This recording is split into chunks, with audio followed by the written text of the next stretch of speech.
Good afternoon, Packers fans. Aaron Nagler here with your Packers Daily Chat, coming to you live on the Cheesehead TV social channels. Happy Victory Monday.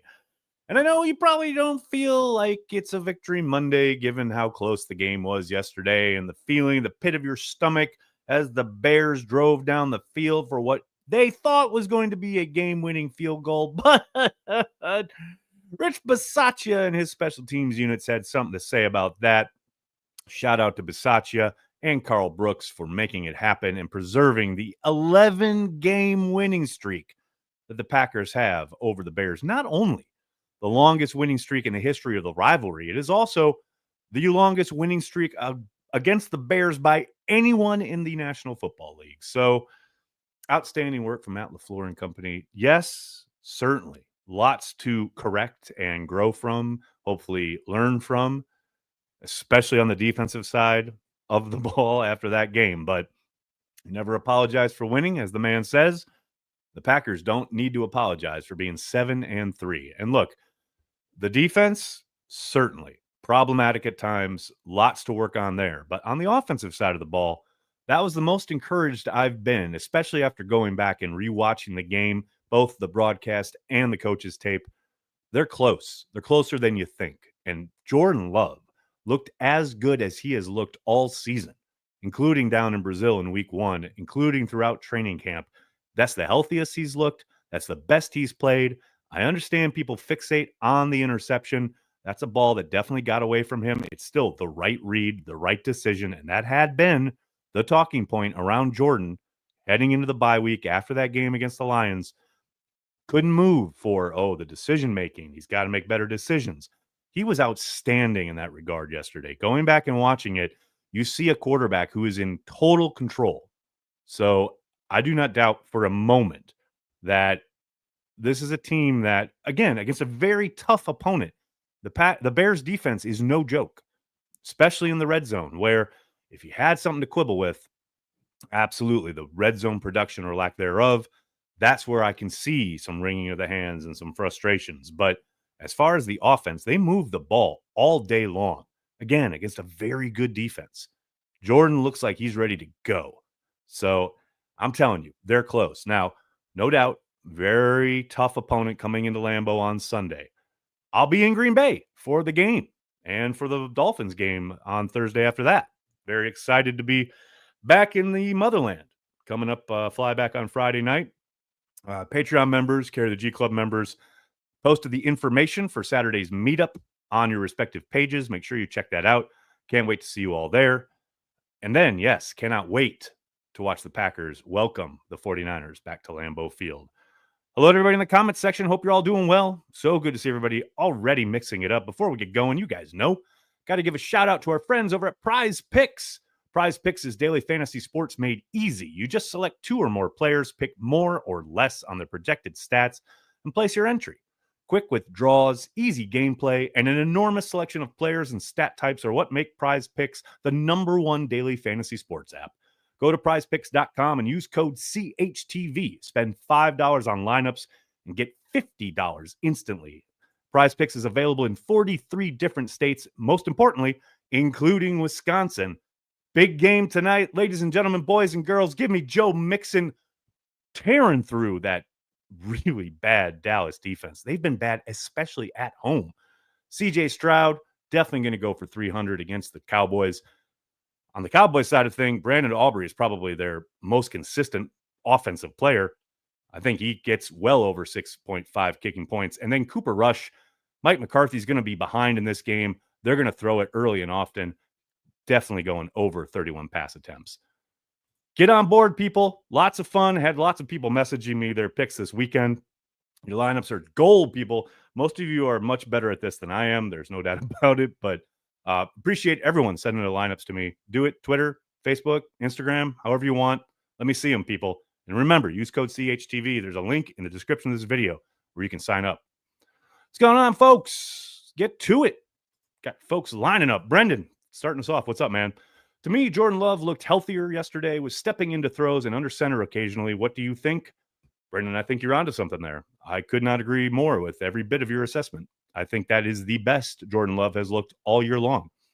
And I think it started That very first drive when he escapes out to his right and hits Romeo Dobbs on the right side there, that's a guy who, completely looked healthy enough to make those kind of plays and push off on his back foot and get under center.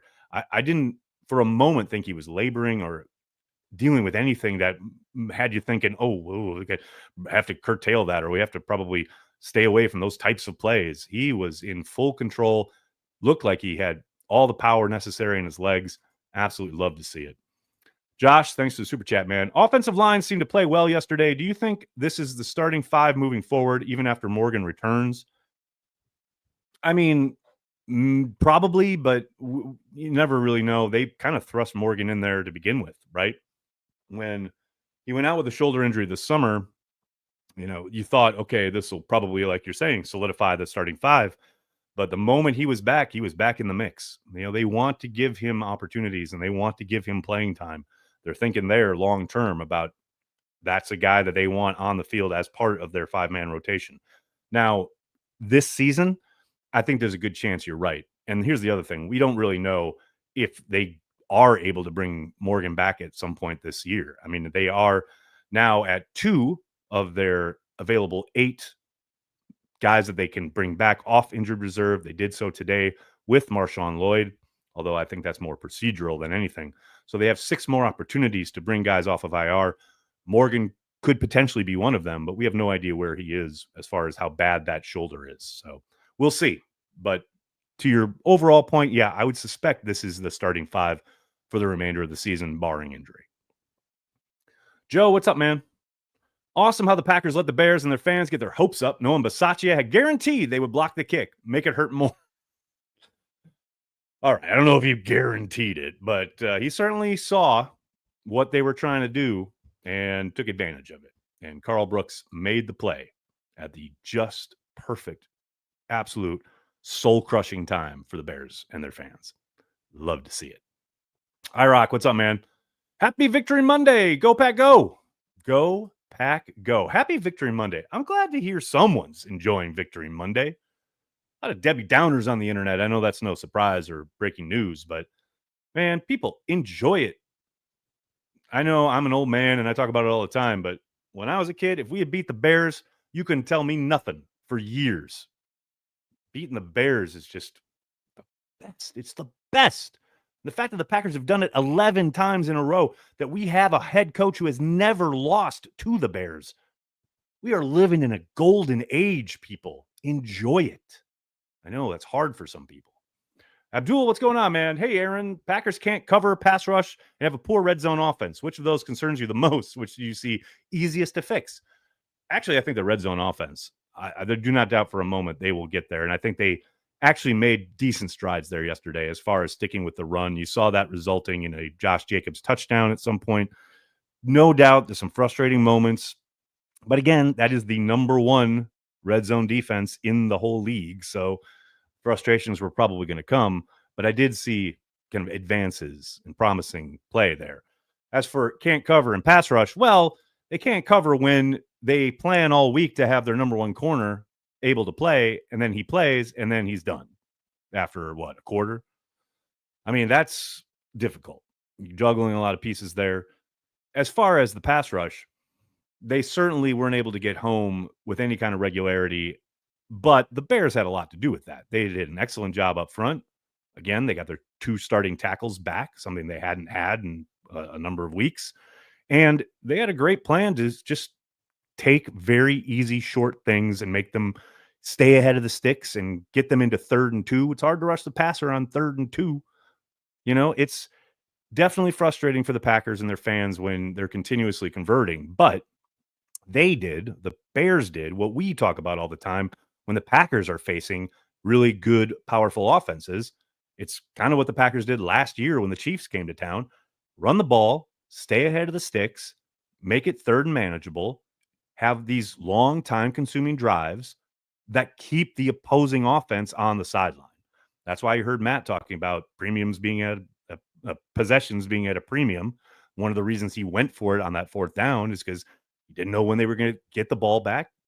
Lots of time going off the clock because of those long time-consuming drives by the Bears. And those happened because, again, A, they were able to run the ball. To me, more than any of the things you listed here, the run defense was the most concerning thing I saw yesterday.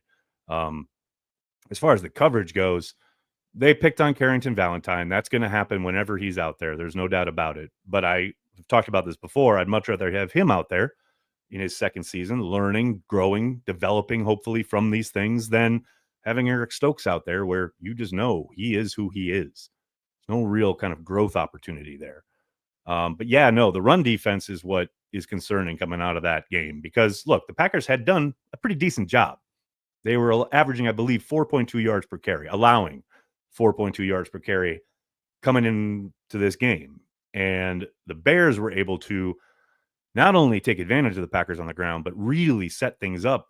You saw obviously the explosive run where McKinney misses the tackle there, the final kind of last line of defense. He's really beating himself up about that. But man, so much happens even before he gets in that position. Namely, guys getting washed out, the linebackers. And I know Quay Walker has taken a lot of heat, deservedly so. I mean, I think this is one of Quay's poorest games that he has played in a Packers uniform. But it's not like anybody covered themselves in glory at the linebacker position in this game. It was hard to watch, especially going back and watching those run plays. It is very hard to watch. That, to me, is the most concerning if you're heading into a game against the San Francisco 49ers, a team that gets off the bus running the football. So, yeah, to answer your question, the red zone offense, I think, is the next thing probably to maybe not get fixed, but that I think will improve, especially looking at what they did yesterday. V. Miller, what's up? Thanks for the super chat. Thoughts on the upcoming game against the Niners? It's a big one. It's a big one. I think it's fascinating to watch kind of the media around the 49ers, or mostly the fan media around the 49ers, really freaking out. I'm not going to say they're in full meltdown mode, but man, they are not used to losing. They're certainly not used to losing in the division. That's a team that dominated the West last year, and they have lost to all three of their division opponents now. And yeah, it's just they have not been as stalwart, especially on defense, as you would expect. And I know they're dealing with injuries. Kittle was out yesterday, and I know Bosa went out. But man, every team's dealing with injuries. Look no further than the Packers losing Jair Alexander, right? But the 49ers have just not been that kind of consistent, dominating presence that you've gotten used to over the course of the last few seasons. So certainly, if there is a time for the Packers to get this monkey off their back, it is going to be Sunday at Lambeau Field. However, as I just talked about, it's not going to take a lot for Kyle Shanahan to take advantage of this Packers defense with the way they played yesterday. I don't know if it's personnel changes. I don't know if it's a different approach. Obviously, it will be because they have a very different type of offense than what the Bears run. But boy, howdy, that is a problem on Sunday, trying to stop that rushing attack of the 49ers. And it doesn't matter if it's Christian McCaffrey. Doesn't matter if it's one of their backups. They're going to run the football. The Packers have got to figure out a way to stop it. We'll see. Joey, what's up, man? Find it funny that the defensive line prioritized contain against QBs like Hurts and Murray, and the QB they didn't expect to run ran through them. Yeah, look, there's two aspects here, right? The designed keepers and the things where, they fake the dive and then he keeps it around the edge. Those are the things they weren't expecting. And that's where it's, frustrating as a fan to go, well, how did you not expect them to at least try to utilize some of that game, given the fact that they have a new coordinator, they have a very athletic quarterback? Got to think one of the ways they try to get him kind of comfortable and going, probably some designed runs, right? That's frustrating to me. But what I thought was maybe a little overblown was, he ran, and they weren't expecting him to run on those third downs. Well, a lot of those, especially in passing situations, not the third and short situations like 3rd and 2, but on some of the more obvious passing downs where the Packers sent pressure, the Bears did a really good job more often than not of picking it up. He just does a great job of getting outside and breaking contain when they aren't rushing to contain the way they did Hurts, Richardson, etc. That to me was a bit surprising, but I think, next time around, it's going to be fascinating to see what their approach is. Because you got to think, okay, there it is on tape. You know how he can absolutely kill you with his legs. We're going to have to adjust. And, all of that said, The final drive, got to have it, got to stop them. They do get them into 3rd and 19 by only rushing 4 and doing a great job with almost until 3rd down rush lane integrity, right? That first sack by TJ Slayton happens because Rashawn Gary does a great job of collapsing the pocket, but not allowing an escape lane outside. So he has to step up into the loving arms of TJ, right? And then next play, great power rush from Rashawn Gary. Again, only rushing 4, does a great job getting the quarterback on the ground. It's 3rd down where, once again, they're in position. They do a great job. The pocket initially is contained. But then Enigbari goes, I don't know, airborne for whatever reason. And Williams just makes a great play to duck underneath it, makes the off schedule throw. Now it's 4th and short. And then they make the big play down the field and they're cooking with gas. But I thought, yeah, at the end there, they finally seemed to be, okay, this is what we need to do. And they recalibrated it. And they, in the most important moment, got it right, except for Enigbari basically getting owned by the rookie quarterback there. But yeah, that's a long-winded way to say, I think the next time they play them, they're going to have a plan that is very different. But I thought Caleb Williams showed why he was the number 1 overall pick. He made some nice throws, but he certainly made plays when they needed to be made. Whether it was with his arm, whether it was with his legs, that's why he was taken 1st overall. He's talented as hell. And he showed that yesterday repeatedly. Amar, how are you doing, man? Let's go now. He's driving back from Canada, fuming. Last second block field goal made me remember it ain't over till it's over. Here we go. Amar, hope to see you on a happy hour this week, brother. Hope you're doing well. Safe trip back from Canada. I think a lot of Packers fans were there. It was funny to look at the analytics from our live watch party because the audience keeps growing and growing, and then there's like an obvious dip at halftime, and then it really grows and grows and grows and grows throughout the second half. And I'm like, where is all that usually does happen, especially in a tense game, but it's like it was just a straight line up and up and up. And I'm like, what is this? And I look and there's a decent section of that is coming from Chicago and Illinois. It's like there were haters, man. There were a bunch of haters tuning in to watch us melt down when the Packers lost, and they were denied. I absolutely love to see it. H. Carrington, what's going on, man? For all the people wanting to throw Wicks away, show them the literal first play of Watson's career, then show them his catches yesterday. Oh, dude, yes, 1,000%. Look at Watson yesterday. What a performance. Just outstanding. 4 targets, 4 receptions, each one of them a pivotal play. Can't say enough about the work he did yesterday. And yes, to your point, Dontavian Wicks is talented as hell. He is going to make plays for this team down the road. Maybe it doesn't happen this week. Maybe it doesn't happen this year. But that's why they talk about draft picks being long-term investments, not quick, flip a house type deals. This is long-term, putting in roots and letting guys grow and develop. Guys grow and develop at different rates. I have zero doubt Wicks will be a contributor at some point in Green Bay. Matthew Clark, thanks for the super chat, man. I had to take my wife to watch Gladiator 2, as apparently we never do anything on Sundays. I have buyer's remorse, with the highlight being sneaking to the toilet to find out that the Bears still suck.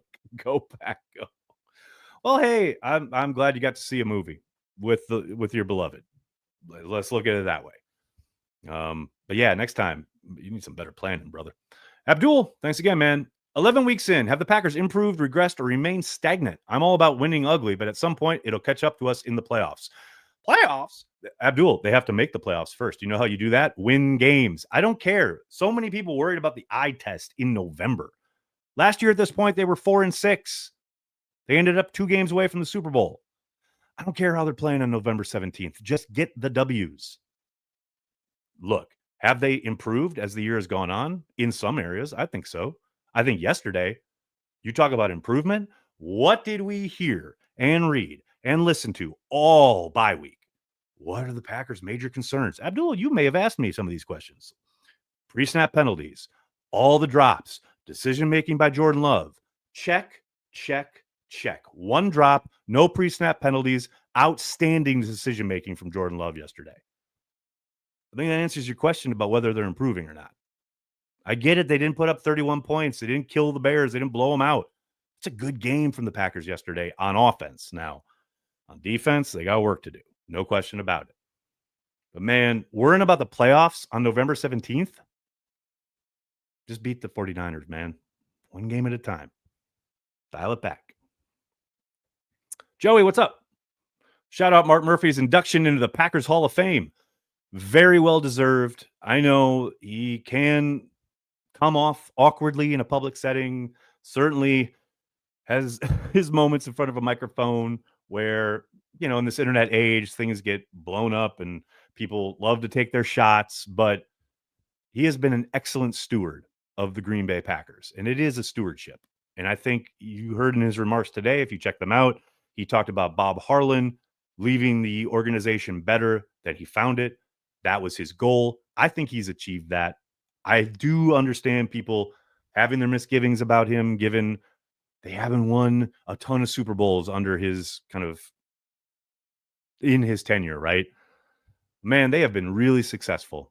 And that is undeniable when you consider where the rest of the league is, how it operates, where they are in the firmament of the NFL.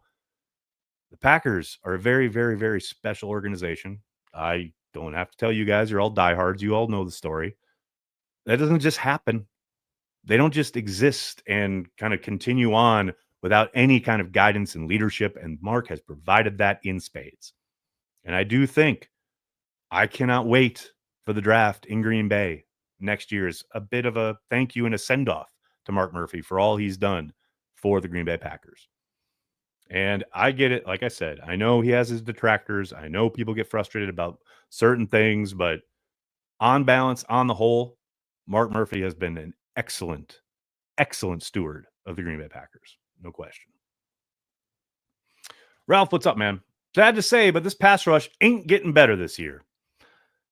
I mean, yeah, this is quite possible you're right, but I saw Brenton Cox making some plays yesterday. Now, I know I hear who's unblocked. Well, he also made some things happen when he was blocked. I think you saw a little life at times from both. I mean, these are rare plays, but LVN, yeah, he as frustrating as he is to watch on balance most of the game, he made a play or two. He certainly wasn't on the stat sheet, but if you go back and watch it, watch him down in and down out. Rumblings, some rumblings. You saw Rashawn Gary rumble to life. Probably his best game of the season. I think he's really switched up to a lot more power rather than trying to get around the edge. That has served him well.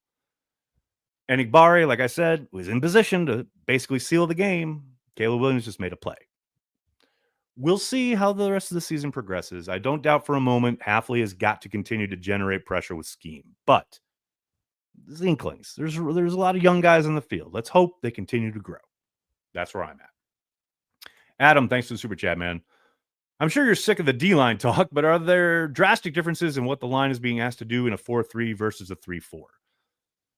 I mean, especially on end, yeah, definitely. If you're standing up versus having your hand in the dirt. Now, sometimes these guys are standing up, but what you're being asked to do as far as the games you're playing up front in the kind of stunt, twist, etc., how you're being asked to get after the quarterback, stopping the run along the way, as they like to say.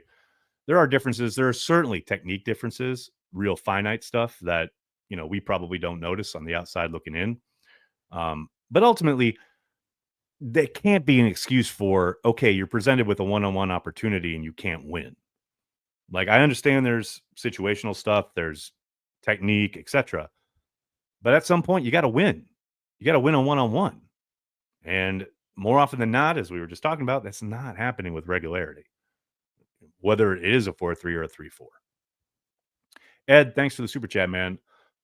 11 is sweet, but I want a dozen. Still, 11 is really, really sweet. Seeing Bears fans' smiles totally wiped off their faces is priceless. Well, the Packers will have their opportunity for that dozen at the end of the year. Can't wait. Jeff, nice to super chat, man. Hope you're well. Yes, it is Victory Monday. Enjoying 3 fingers now. Can someone tell our head coach and QB to give it to your bell cow running back on 2nd and 1 inside the 10? My patience with LVN is waning. Stokes reps noticeably down. Yeah, no doubt. Stokes was basically relegated to the bench, which I think is a good thing. Yeah, Matt talked about, some of the play calling in the red area. Definitely the 2nd and 1 call is something where, look, it's a play they've utilized a lot and had a lot of success with. It's an RPO. Obviously, Elton gets called for the penalty because Jordan has to hold the ball because they do a great job defending it, etc. I would prefer, just hand it. Just hand it off. Just keep going with the run. But look, again, that's the number one red zone defense in the land. The Packers had a really good play call. They just did a great job defending it. Sometimes you just got to tip your cap. Jeezy baby, what's going on, man? Bears played one of their best games and Packers played very poorly. I have a 5-year-old that has never seen the Packers lose to the Bears. Go Pack, go. See, I'm going to quibble with you. I don't think they played very poorly. This is what I keep seeing today. Like, the Packers were so bad. They weren't so bad. They had a couple plays that went the other way, but they certainly weren't bad on offense. And yes, they were not opportunistic on defense. Yes, it was frustrating. But to say the whole team played very poorly, I don't agree. Although they played well on special teams, played well on offense. Defense was problematic at times, but overall, they played well enough to win. Special teams came to play just when they needed them to. That's part of the team, man. Mimsy, what's up? Props to Watson. Love to see a guy not be above the team when the ball isn't coming his way, fighting hard on blocks and now getting his due and healthy.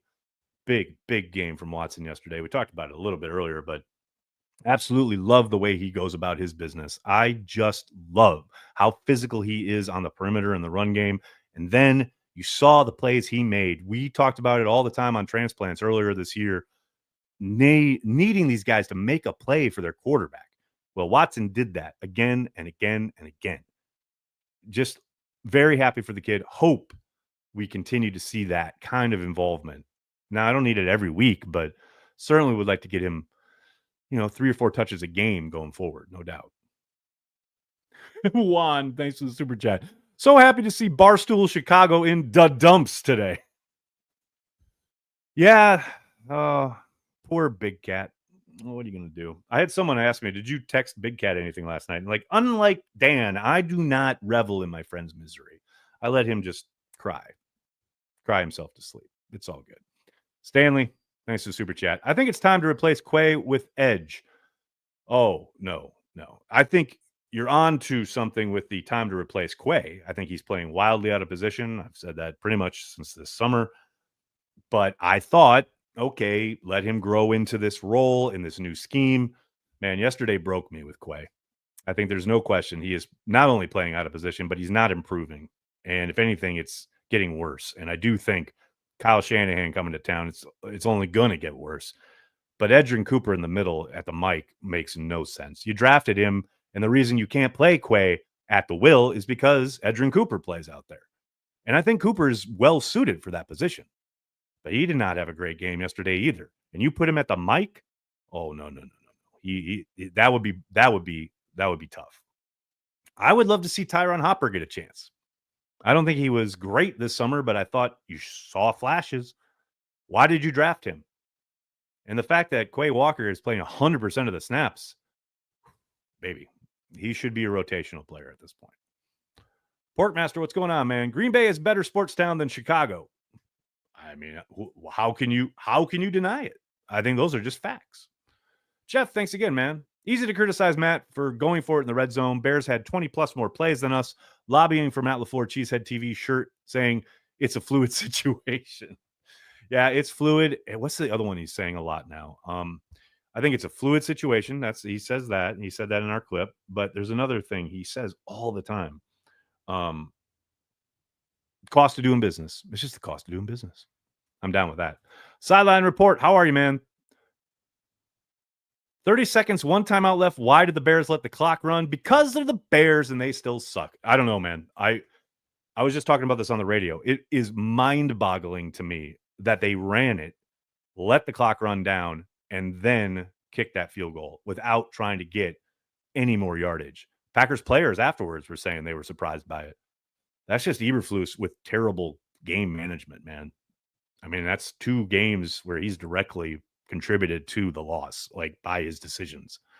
The other one obviously being the play before the Hail Mary in Washington, where he allows them to, basically rip off 15 extra yards to get in position to throw the Hail Mary. Yeah, I don't know, man. Sign Eberflus to a lifetime contract because I absolutely love the Packers playing against his teams. Brandy, how are you? Thanks for the super chat. Brooks blocking that kick made me giggle.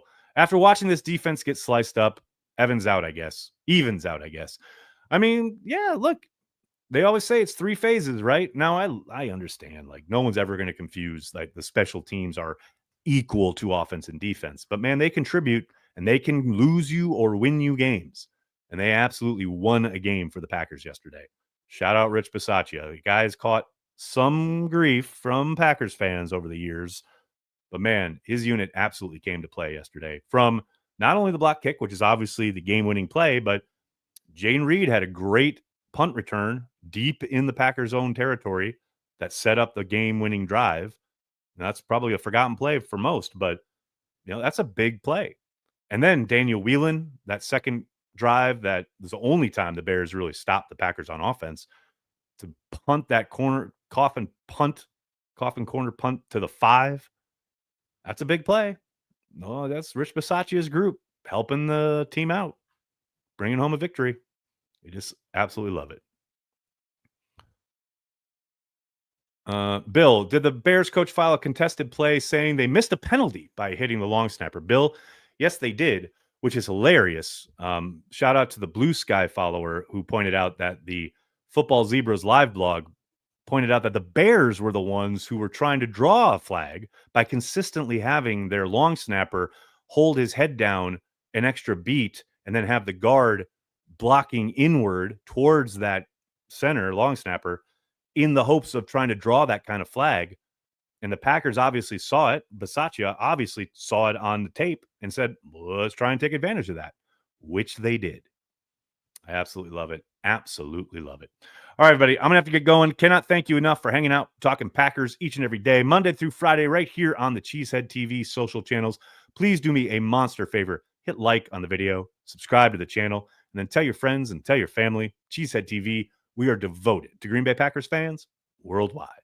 Thanks a lot, everybody. Have a great night. Go Pack Go.